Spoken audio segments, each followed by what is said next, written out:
De la visita que hizo Eisenhower aquí, y recuerden que uno de los ministros de Eisenhower fue lo que luego fue el presidente Benson de nuestra iglesia, y allí se fraguaron muchas cosas. Una de ellas fue la apertura progresiva de varios derechos, y uno de ellos era el de la ley de libertad religiosa.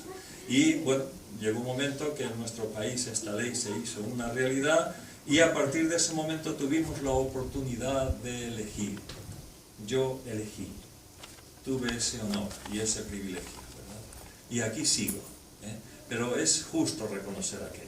Bueno, a pesar de que existía esa ley de libertad religiosa, pues bueno, todavía nos movíamos como iglesia en el país con muchas limitaciones. No era una época fácil.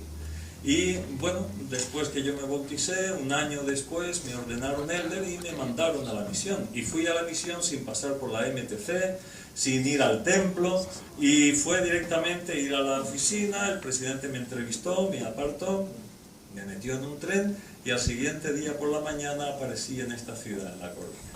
Yo les quiero comentar algunas cosas.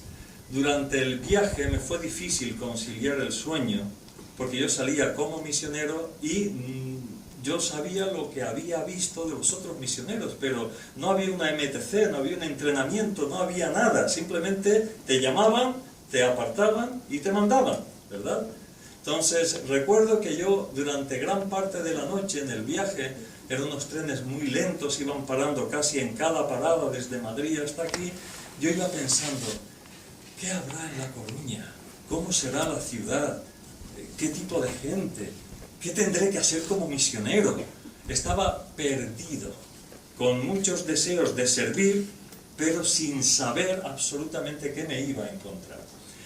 Y bueno, se ve que me quedé dormido y ya muy temprano por la mañana, amaneciendo, entonces me desperté y me quedé absolutamente admirado. Miré por la ventanilla y todo era verde. Pero dije, ¿pero qué es esto? Claro, yo soy de Canarias y de una zona donde precisamente lo que uno ve verde son los jardines de las casas y poco más del que lo tenga. Es una zona más bien árida, seca, ¿no? Y entonces cuando yo llegué aquí y vi tanta frondosidad, tanto verdor, tanta arboleda, me quedé tan admirado que el resto de viaje hasta entrar en la estación de La Coruña no me despegué de la ventana. Era todo tan bonito, tan lindo, tan precioso, me quedé cautivado. Así que cuando llegué a la ciudad, a la estación de trenes, bueno, pues todo el mundo estaba bajando y dije, bueno, a ver quién es, el que es mi compañero. Y entonces se retrasó un poquito en llegar. Y de repente todo el mundo ya con sus familiares, sus maletas y demás se marcharon y me quedé solo en el andén diciendo, ¿y ahora yo qué hago? ¿Me habré equivocado? ¿Me habrán mandado a un sitio diferente? ¿Será este el sitio donde yo tenía que llegar?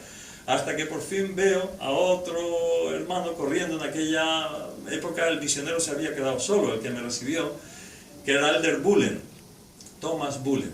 Entonces venía corriendo siendo Elder Gómez, y digo, ese soy yo. Claro, no estaba acostumbrado a que me llamasen Elder Gómez, ni mucho menos, ¿no? Entonces cuando llegó me saludó muy amable, dice, soy su compañero, discúlpeme, me he retrasado, tenía que haber estado aquí un poquito antes para recibirle. Y yo dije, bueno, no se preocupe, para nada. Para mí los misioneros en aquel momento eran casi ángeles. El nivel de percepción que yo tenía de los misioneros es que eran ángeles.